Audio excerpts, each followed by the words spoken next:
The Americans might describe President Zelensky's visit to Washington on Tuesday as something of a Hail Mary, a last-ditch attempt to try and move the needle on that $60 billion of military aid that is so badly needed at the front. The trouble is, before he'd even left the US Capitol, it was clear that the president's efforts had failed. I admire him, said Republican Senator Lindsey Graham, but he didn't change my mind at all about what we need to do. And this was the response of the House Speaker, Mike Johnson. We needed clarity on what we're doing in Ukraine and how we'll have proper oversight of the spending of precious taxpayer dollars of the American citizens, and we needed a transformative change at the border. Thus far, we've gotten neither. I've told the National Security Advisor, the Secretary of State, the Secretary of Defense, that these are our conditions because these are the conditions of the American people, and we are resolute on that.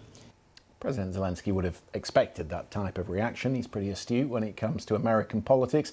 But what would have been more concerning would be the language of President Joe Biden. Ukraine will emerge from this war proud, free, and firmly rooted in the West unless we walk away. We'll continue to supply Ukraine with critical weapons and equipment as long as we can. As long as we can, not as long as it takes. That is a small but highly significant change in emphasis and a sign that perhaps the Republicans are winning the argument. That will be warmly welcomed in Moscow, of course. The Kremlin is already renewing its offensive. A wave of missile strikes hit the capital, Kyiv, last night. Ukrainian officials say at least 53 people were injured. The country's air defence has intercepted many of those missiles, but falling debris damaged homes, a children's hospital, and also set fire to cars around it. The Air Force says it also shot down attack drones in the Odessa region. From Kyiv, our correspondent Jessica Parker sent us this update. I'm standing in a children's playground in the Dniprovsky district of Kyiv, but part of it has been totally destroyed. Let me show you some of what we can see here. First of all, you'll see a group of people just here, and there's a massive crater in the ground. That must have been the point of impact from last night's blast. And then look up at the apartments, windows blown out everywhere. Some of those flats have been completely destroyed, others very badly damaged. They're doing what they can to try and make those buildings structurally safe, or the site as safe as possible. And then also, just look over here, there is a burnt out car. Now what we're told is it was actually parked near the apartment blocks, but the force of the blast blew it over here right into the middle of the children's playground. We've been speaking to residents. Clearly many of them are having to find somewhere else to stay. Some have family and friends they can go to.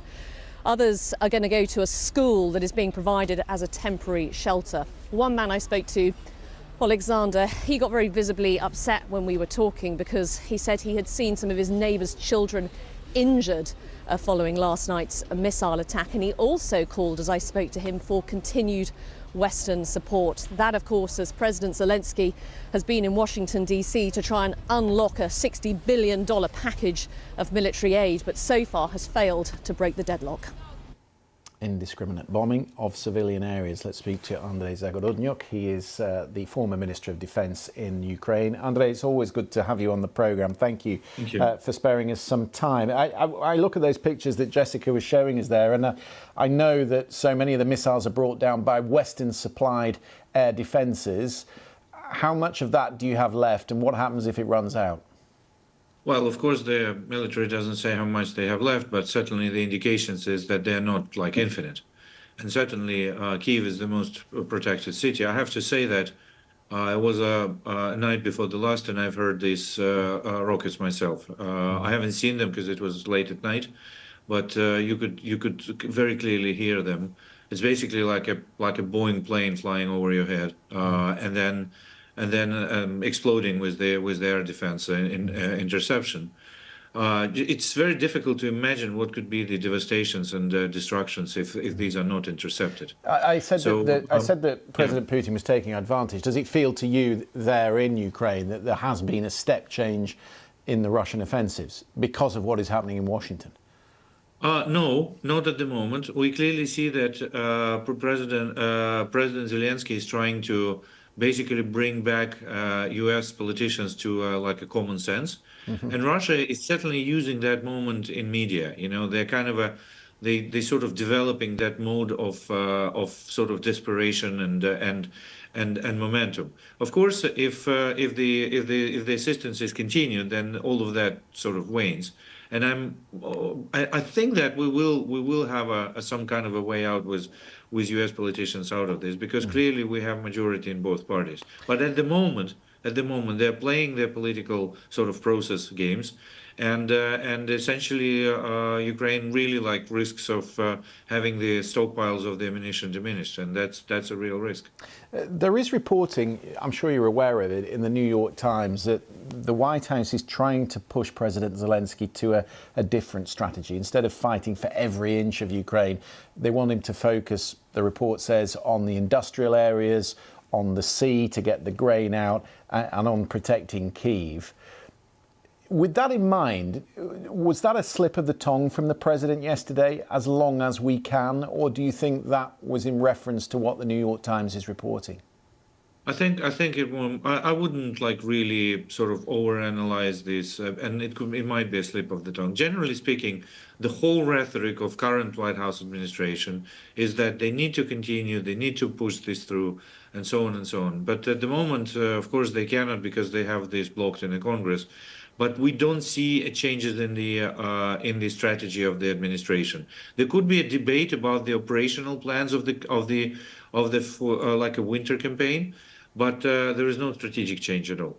Ron DeSantis, who of course is running in the Republican primaries, and is very much, I think, in line with how President Trump thinks of the Ukraine issue. He said last night that his priority is Israel, and it was incumbent on the Europeans to do more to protect Ukraine. If the Republicans were to get in, do you think that the Europeans have put themselves on enough of a war footing to be able to sustain the war in Ukraine, or have they just not done enough? No, they obviously haven't put on the war footing. There's been a substantial, there's been a lot of discussions about the, upscaling the industrial capacity, making more ammunition, making more of the guns and so on. But at the moment, we don't see those massive dramatic changes in Europe yet. I think it's coming. I mean, there is a significant recognition of the threats in Europe, so they actually do this, but I don't think they're doing this even according to the plans they had. So yes, we'll have a substantial issues if the U.S. is out. It's not like Ukraine is going to lose, and it's not like Russia is going to completely win, because Ukraine will fight with whatever we have. But what does it do to morale on the front, though, Andrei? At the moment, this is not impacting frontline today.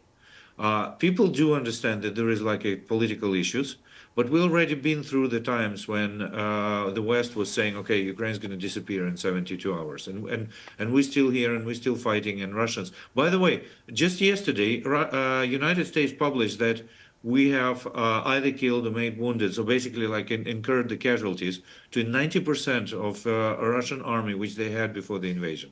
90%. So certainly when somebody is saying that Ukraine fails to with counteroffensive or fails to win, they need to remember that we destroyed 90% of the original Russian army, which was a third largest army in the world. And this is U.S. Official data, so it's not even us saying that. So we are going to progress. The thing is that every time when U.S. politicians are delaying that, it means more casualties, perhaps among the civilians, but certainly among the military personnel, which could have been avoided every single day.